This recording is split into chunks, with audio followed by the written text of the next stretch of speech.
In a revelation shaking the foundations of American naval doctrine, the leaked Pentagon overmatch brief has exposed that in multiple classified simulations, China consistently destroys or disables the $13 billion USS Gerald R. Ford during high-intensity war games simulating a full-scale conflict over Taiwan. Later in the video, we will talk about how China is preparing or has already prepared to develop the capability to destroy even a U.S. supercarrier. This explosive leak, drawing on multi-year analyses from the Pentagon's Office of Net Assessment, underscores that the technological and doctrinal revolution underway within the People's Liberation Army has dramatically eroded the U.S. Navy's long-standing assumption of aircraft carrier invulnerability. The findings come at a pivotal moment when Beijing has intensified its military signaling, maritime coercion, and large-scale invasion rehearsals around Taiwan, with President Xi Jinping ordering the PLA to be ready for a possible reunification operation by 2027, a deadline interpreted by intelligence communities as a hard strategic milestone. Taiwan, a self-governing democracy of 23 million people, remains the most dangerous flashpoint in the Indo-Pacific, with Beijing viewing the island as a renegade province and historical inevitability to be reclaimed, while the United States maintains the Taiwan Relations Act that mandates arms sales but deliberately avoids explicit defense guarantees under the policy of strategic ambiguity. The overmatch brief warns that should Washington intervene directly in a Chinese invasion of Taiwan, the United States risks suffering catastrophic early losses, including the potential destruction of its most advanced aircraft carrier, the USS Gerald R. Ford, which represents the pinnacle of American naval engineering. The Ford-class carrier was designed to dominate any global maritime theater, displacing 100,000 tons and featuring cutting-edge technologies including electromagnetic aircraft launch systems, advanced dual-band radars, next-generation nuclear reactors, and a 75 aircraft complement of FA-18E or F Super Hornets, EA-18G Growlers, E-2D Hawkeyes, and F-35C stealth fighters.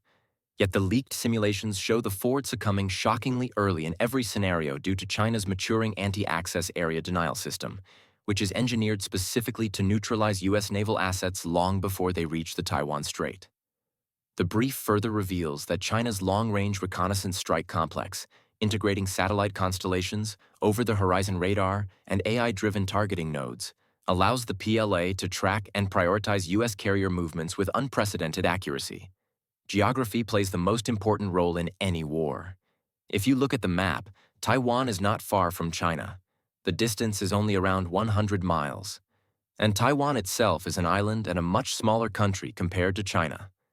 In such a situation, launching anti-ship missiles from land becomes a major advantage for China. Another big reason is that China has built dummy versions of the U.S. Gerald Ford-class supercarrier and Aegis-class destroyers in one of its deserts. A railway track has also been laid there. China moves these mock carriers along the track and then practices missile strikes on them as moving targets. Hitting a moving target at sea is extremely difficult because radars do not always work perfectly. This is why satellites play a very important role in naval warfare. And China has made more progress in satellite technology than the U.S. in several areas. We already saw an example when an Indian Army general admitted that whatever India was doing on the ground, Pakistan could watch it live with the help of Chinese satellites. This shows how crucial satellites can be, and China has already planned extensively for this. Once you track a moving ship at sea, targeting it becomes much easier.